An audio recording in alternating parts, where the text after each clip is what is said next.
I want to welcome everyone for coming out and attending this important conversation about housing in St. Catharines and across the Niagara region. I would like to recognize my two colleagues from Niagara, MPP Jeff Birch and MPP Wayne Gates. In the past few years, the prospect of home ownership has become farther and farther a reality for families and renters in Niagara. You cannot find a bachelor apartment in St. Catharines for a reasonable amount anymore. In fact, the average single bedroom is almost $1,300. You cannot save money when you have to pay that much. And when you do, we have residents like 28-year-old Graham, who has done everything right. He has sacrificed, he has lived at home, and he has saved. He now has over 6 figures saved as a down payment, and still cannot find housing here in Niagara. His last bid was lost to a Toronto investor that paid in cash. Parents want their children to have the same opportunity to live in the same community they grew up in. We all want that for our children. This is why I am so happy to have my colleague and the leader of the official opposition, Andrea Horvath, here to talk about a housing plan that will actually keep our children in St. Catharines and all residents here. So I want to pass it on to you, Andrea. Good morning. Well, good morning, Jenny, and thank you very much. You're an awesome MPP for St. Catharines, and thanks for the kind introduction. We're also, of course, joined by MPP Jeff Birch, representing Niagara Centre as MPP, and MPP Wayne Gates, the Niagara Falls Mighty Mustache MPP. And we also have a couple folks with us to talk about their particular situation. We have Krista McCabe, who will talk about what's happening in the Niagara area from her own personal experience. And then we have Josh Powell, because Josh is from Brantford, which is another community that we know is, has challenges in terms of ensuring that folks are able to be, able to be housed the way that they deserve and should be able to access. So what we believe is that everybody deserves a stable, safe, comfortable place to call home in the community that they love. A home that you can afford, a home that fits your family and meets your needs. And for a lot of folks, home ownership has been just out of reach, along with the stability and financial security that come with it. A lot of families are stuck in rental units that are run down or even unsafe.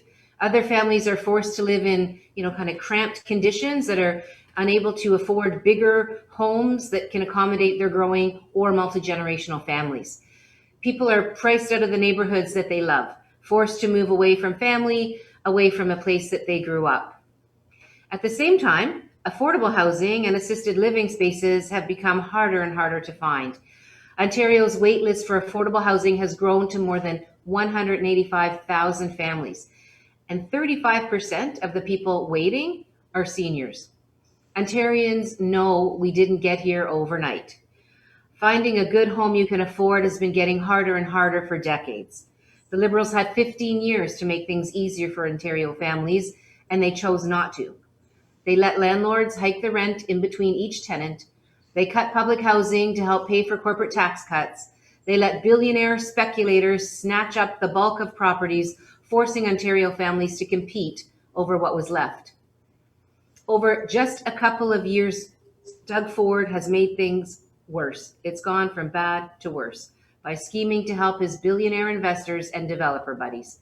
He canceled rent control on new units, made it easier to evict people, and he was busted trying to let developers pave over Ontario's Greenbelt 3 times. He's not helping you. He's making choices that help them. Every year, first under McGuinty, Wynne, and Del Duca's Liberals, then under Doug Ford's Conservatives, Ontario's housing crisis has gotten worse and worse. Well, we're proud to say no more. I'm running for Premier in 2022 because Ontarians deserve so much better, and I know that together we can do better. That's why I released the Homes You Can Afford plan. This is my detailed plan and platform commitment to ensure there's a market of good, stable homes that people can actually afford to rent or buy, to protect renters from bad apple landlords, and to make sure every Ontarian can find a good place to call home in the community that they love. Today I'm here virtually to talk about how my Home in Ontario program will help folks in the Niagara region and the Brantford-Brant area. I am going to help people to buy their first place. In Brantford-Brant, the actual price of a single-family home has increased just over 85% since 2015. That's only 5 years. During the same time, the price of a single-family home in Niagara ballooned by almost 100%. That's why we're going to share the cost of the down payment with you, with a shared equity loan of up to 10% of a home's value. The program will be income tested and available to folks who don't already own property.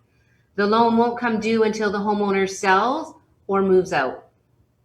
But folks will have the option of buying back the government share at any time. This is one way an NDP government will ensure today's Ontarians have the same opportunities that many of our parents and grandparents did. A chance to plant roots for your family and watch them grow. No matter where you live, your age, your identity or ability, no matter what your financial situation is, you deserve to have a good, safe, secure place to call home, a home you can afford. For you, for your family, for the next generation, this is a plan that offers hope. And together, we can make it happen. So thanks very much for listening to my prepared remarks. I'm going to pass it over to Krista, who's going to explain her situation to all of us. And Krista, thank you so very much for being with us this morning. Thank you so much as well for inviting me. And thank you for taking our housing into consideration and really pushing for a change because it's needed. I'm 32 years old. I've been with my husband for 10 years. And we've been looking for a house since 2017. And there's just nothing here that is, within our range, which is about 250,000. Nowadays you see houses that, back then, maybe 10 years ago might have been worth that, but now they're going for 600 and up. It's just absolutely crazy. And it's only getting worse. I'm also the president of the tenant association for my apartment building where we live now. So I'm also seeing the rent side of it. Last year, our building was purchased by somebody in Toronto. And any new tenants coming in are now paying, like Jenny had mentioned, MPP Stevens, $1,300, $1,400, and $1,500 for 1, 2, and 3 bedrooms. So that's like $600 more than what our current tenants are paying. So as people move out, they're bringing in new people, and it's just inflating, and it's absolutely crazy. Our housing crisis is getting worse, and they are not helping the situation at all. No, you're absolutely right, Krista. And of course, I'm sure you've seen the details of our plan, and both of those things are the things that we are trying to address in our plan. So maybe now I'll ask Josh to say a couple of words. Josh Powell, who's from Brantford. Josh. Hi there. I'm 27. I just decided to go back to school. I had my own place. I was barely affording rent apartment. So I decided to go to school at Conestoga College to be a nurse. Hopes that I can actually buy a house. Ideally, the one that I live with at my parents now because I couldn't afford rent anymore. I've lived here my entire life. I'm kind of nervous that I won't be able to graduate in. The sound of your presentation, Josh. So I'm just looking at my team to see if we want to maybe try again, or what the gist of it, and you can tell me if I'm catching what you said, is that you've recently decided to go back to school. You're currently living with your family members, and you're really concerned about whether or not when you're finished school you're going to be able to actually afford to get a place of your own. And that's something that every young person should be able to have a chance at, especially when you're going back to school to try to increase your income and push forward with a new career. Is that what you were saying, more or less? Yeah, that was the gist of it. Just I couldn't afford to live on my own anymore, so I had to move in with my parents while I go to school to buy a house. Okay, well, I want to say, first of all, thank you to both Krista and Josh. It's it's kind of hard to kind of get up in front of other people and kind of explain what your situation is. And we really do appreciate that because I'm sure that in circumstances that you both describe, we know are happening all over the province. So today we're focusing on a couple of communities, particularly the Niagara region and the in the Brantford, area, Brantford Brant. But this is happening all across Ontario, and successive governments have ignored the problem, and of course we now have a government that's making things even worse. And so we know that there are solutions to these situations. We know that there are ways to make owning your own place or even having a decent place to rent that you can afford. That those things can be addressed in our province, and people deserve to be able to afford a proper roof over their head. They deserve to be able to pursue their dreams of home ownership as well. So on that note, I guess I'll send it over to the moderator for our media to ask any questions. I think it might be Michelle. Is it Michelle? Go ahead, Michelle. Yeah, Michelle here. Thanks, Andrea. As a reminder to the journalists who are joining us on Zoom this morning, please use the raise your hand function to let us know if you have a question. I'll give you a moment to do that.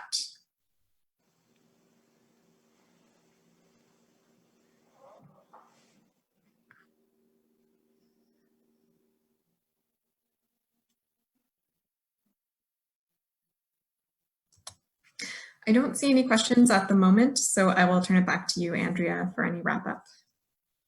Thanks very much, Michelle. It's very exciting for us as as the official opposition to bring forward ideas like this. People often think, well, you're the opposition; it's your job to oppose the government. But we also believe in proposing ideas that bring solutions to the challenges that everyday families are facing. We're interested in everyday families. Unfortunately, Mr. Ford and his team are more interested in in big developers and big kind of well-off interests. That's not who makes up Ontario.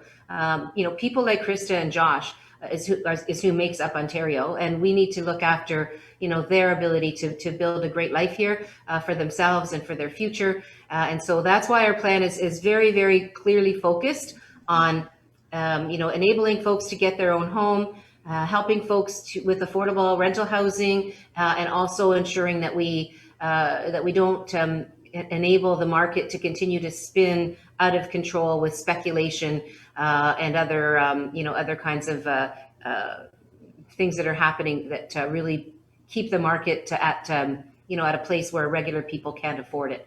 So that's what we're trying to do, and of course we do acknowledge as well that lots of folks who need affordable housing and also need some supports to maintain that housing and to stay well in that housing and not end up in the streets. And if I can say just one last thing is, I think we all recognize what COVID-19 has done to people who are precariously housed. The homelessness has become a humanitarian crisis, really, in every community around Ontario. There are encampments or encampments, tent cities, whatever you want to call them, in communities where that's never been before, and we need to take this moment to really make a difference in people's lives and to really provide that stability that folks need. And with this plan, not only can we do that in terms of the capital costs, but because we are putting non-resident taxes in place and other measures to cool that market, it also means that we'll have the operating funds to provide the supports that people need in supportive housing. So it really is a well thought out plan, and it's one that we're pretty proud of. And I know that my MPPs, Jenny and Jeff and Wayne, are proud of it as well, as our entire caucus. We've been talking about this for a long time, the need to get something, some hope for people around housing affordability and home ownership, and that's exactly what we've done, and we're very proud of it. So thank you all very much for being here this morning.